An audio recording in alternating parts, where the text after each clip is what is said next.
The evening air had turned crisp, carrying the scent of change. Has it started to get cold where you are? James and Diep greeted their followers in a live stream, their smiles warm despite the chill creeping through their own town.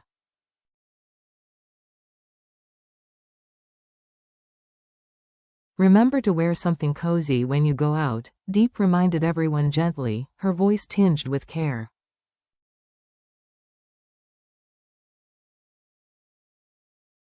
Stay healthy, always.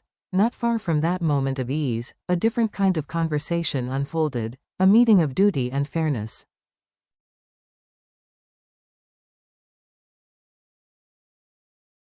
A man named Duck, a representative of the local farmers, approached James with a serious yet respectful demeanor.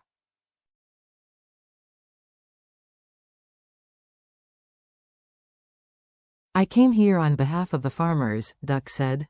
We've been affected by the new canal construction project, and I wanted to discuss the compensation plan with you directly.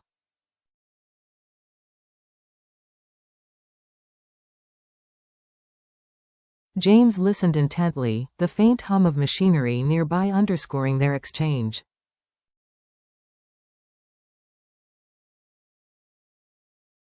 I've heard from Lynn about this, he said. Let's step aside to talk, it's a bit noisy here.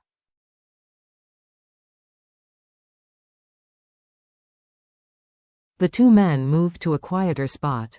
Duck explained that while the canal project had been approved by the government and contracted to their company, there were still unresolved issues.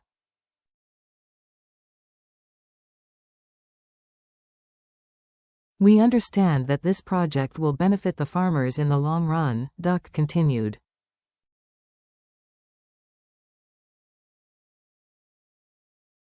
But it's undeniable that it also takes away part of their land. Our company has proposed a compensation rate of 2 million VND per plot, depending on size.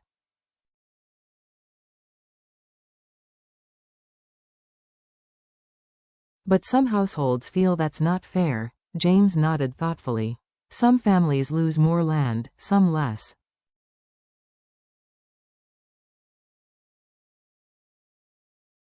A flat rate might not feel right to everyone. He paused. Could you prepare a list of households, how much land each one lost? Once I have that, I'll personally review it and adjust the compensation accordingly.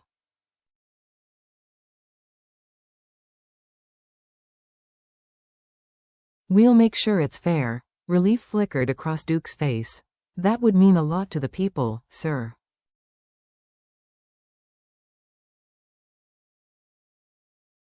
They just want to be heard. James smiled faintly. I know. Let's make sure this project helps them, not hurts them.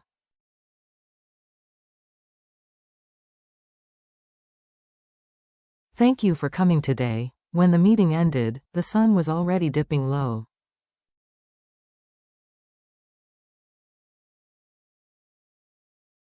James's mind, however, was still elsewhere, on Diep. Later that evening, Diep was at home, preparing dinner.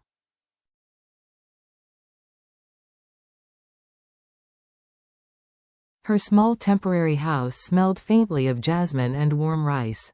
But beneath that peaceful rhythm lay the quiet sting of a recent heartbreak. Her father had cut her off from the family business.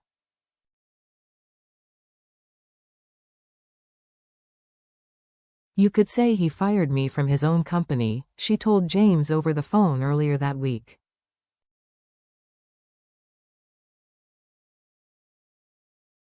It wasn't bitterness she felt anymore, but determination. Diep had decided to start over.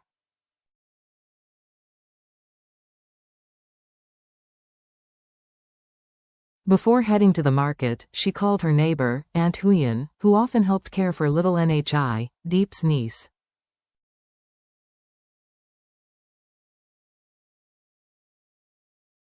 Hello, Auntie, has Nhi come home from school yet? She just got back, Huyen replied kindly.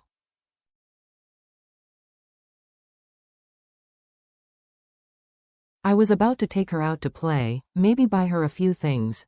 Diep smiled, grateful.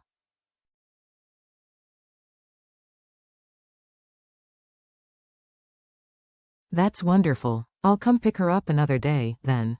I'm still cleaning up my place.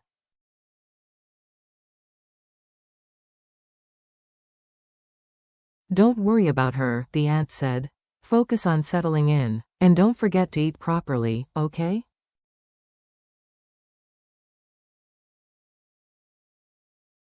Yes, ma'am, Diep replied softly. After the call, she tidied the small kitchen, humming under her breath.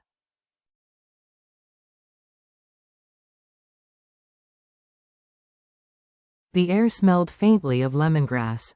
When James called to say he would be home in about an hour, she beamed.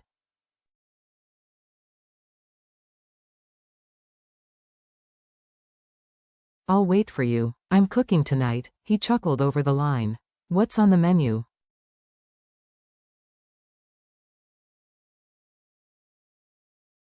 Not sure yet, she admitted. I'll see what's fresh at the market. You know I'll eat anything you cook, James said, his voice warm.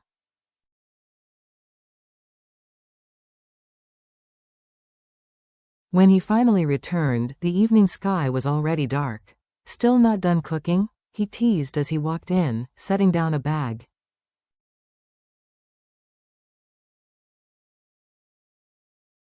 Inside were 2 pairs of house slippers and a soft pillow. Long time since I've seen you in a suit, Diep said, smiling.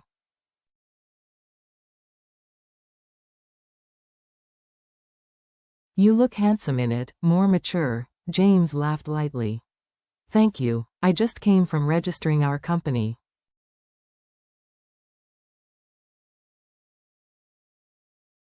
It's official now, her eyes lit up. Really? That's amazing. So soon we'll have the documents?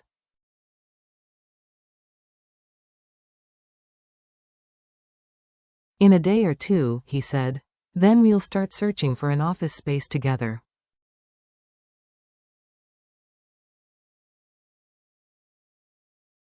The kitchen glowed with soft yellow light as they chopped vegetables side by side.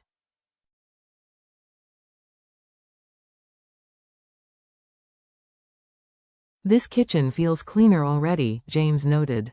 And it's not even finished yet.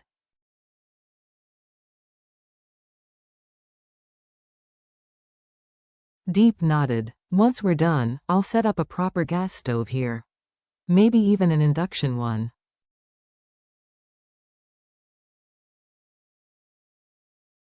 The old wood stove can stay outside for backup.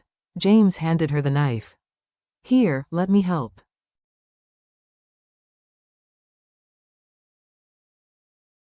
These new knives are sharp. You'll cut yourself if you're not careful, she smiled.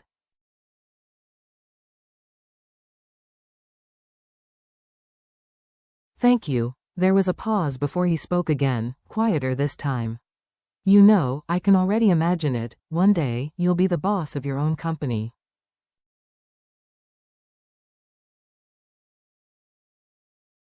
Diep laughed softly. I don't even know what that would look like. It'll be beautiful, he said.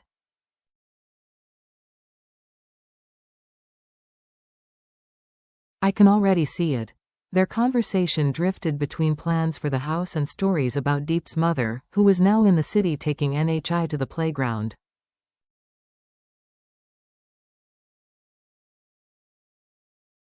If NHI were with me, Diep said wistfully, I'm not sure I'd have time to take her anywhere.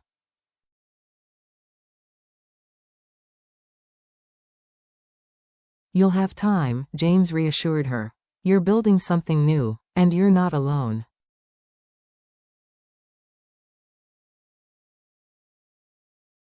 Dinner was finally ready, a simple meal of rice, soup, and stir-fried meat. As they sat down, James said grace, thanking God for the food and for the journey ahead.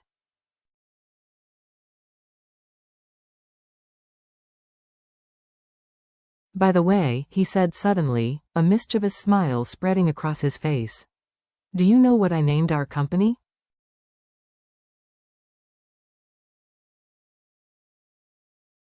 Diep shook her head. DJ, he said proudly. For Diep and James, she laughed, her eyes glistening.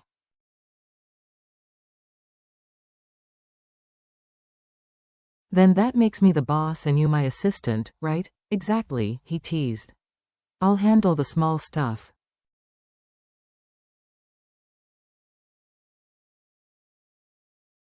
You lead. I'm not sure I can handle that, she admitted. Yes, you can, he said gently.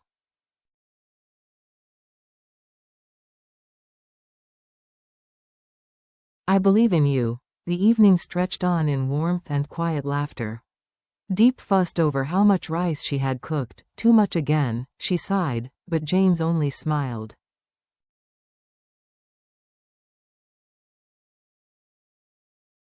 Then we'll have breakfast ready for tomorrow. Just don't waste it next time. She nodded, taking the advice to heart.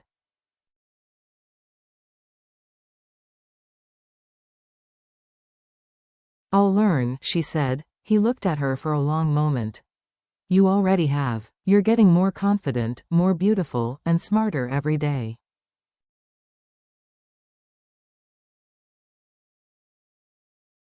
Diep blushed. That's because I have good teachers, you and Aunt Huyen.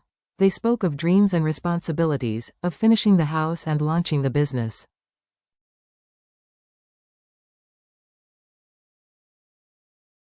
I hope by the time our company opens, Diep said softly, this home will be complete too.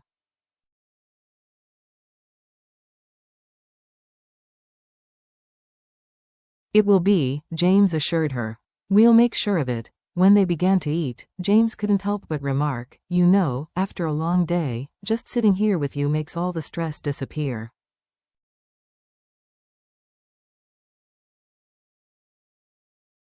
Diep smiled. Then eat up. The vegetables are delicious tonight, he laughed. If you keep cooking like this, I'll never want to eat anywhere else.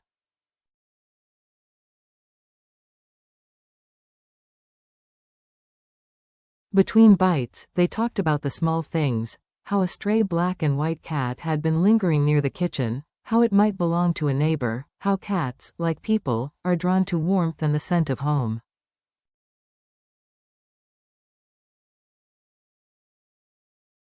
James promised to ask around the next day, maybe even adopt it if possible. By the end of dinner, laughter filled the little room, mixing with the crackle of the stove and the rhythm of two hearts finding peace in shared purpose.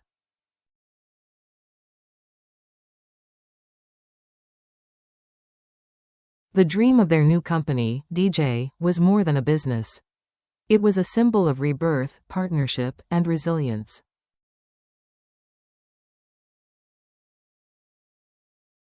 As James cleared the table, he looked at Diep and said softly, you know, overcoming fate isn't just about success.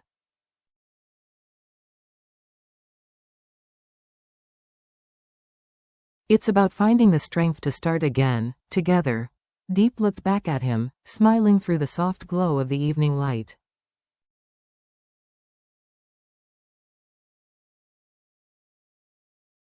Then let's begin.